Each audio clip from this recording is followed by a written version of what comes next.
May uso ngayon sa TikTok trending. Yung ano, yung yung magpa-prank, yung may pasa at saka sugat sa mukha. Kaya napagtripan ko siya. Busy to kasi nag-overtime Try natin kung ano maging reaction niya. Ayun, busy yan kahit online yan, busy yan. Nagtatrabaho. Ipa-prank natin. Dito nag-aalanganin ako na ituloy yung pagpa-prank kasi kilala ko yun, baka biglang umuwi. Ano ba ipaprank ko kasi Nag-iisip pa ako kung itutuloy ko pagsisend yung picture na may pasa ako at saka sorry yan. may black eye. Nakikiyoso lang. Nag-iisip ako kung ipaprank ko pa siya o hindi na. Pero gusto ko itry. Ayan, isisend ko na yung picture na may pasa. In-screenshot ko lang yan Galing yun sa TikTok. Yung effects na bago. Yung pasa, ayan may pasa sa mukha at saka may black eye. Isisend ko na yun dyan. Overtime pa naman to. Antayin natin kung ano maging reaction. Sigurado tatawag agad yun. Mag-offline ako dyan, kunwari.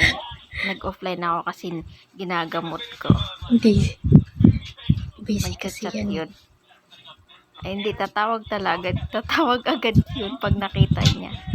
OT siya, OT. Pause muna natin.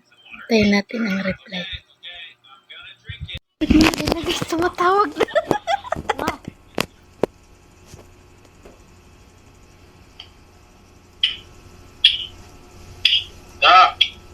Hello. Tinong mukha mo. Ayoko, huwag mo tingnan. Pangit na ako. Masyado ka. Dali. Paano ba? Nahulog nga. Na paano nga? Nahulog nga ako sa hagdan. Hayaan mo na yun. Ba't ka nahulog? Okay naman nadulas lang. Dapat mo lagi mag-iingat Ginamot ko na, huwag kang mag-alala. Tingnan ko mukha mo. Tingnan ko. Ayoko, pangit na ako, pangit. Masyado sa. Huwag na nga, baka mag-alala ka pa Pero tingnan ko nga.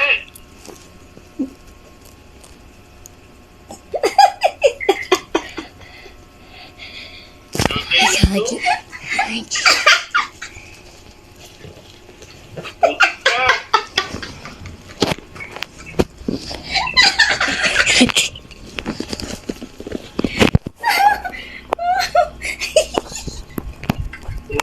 Lagi nga mukha mo.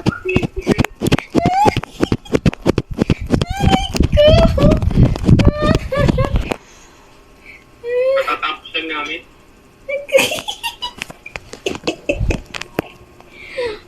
Papahanap dapat ako Papaalam na.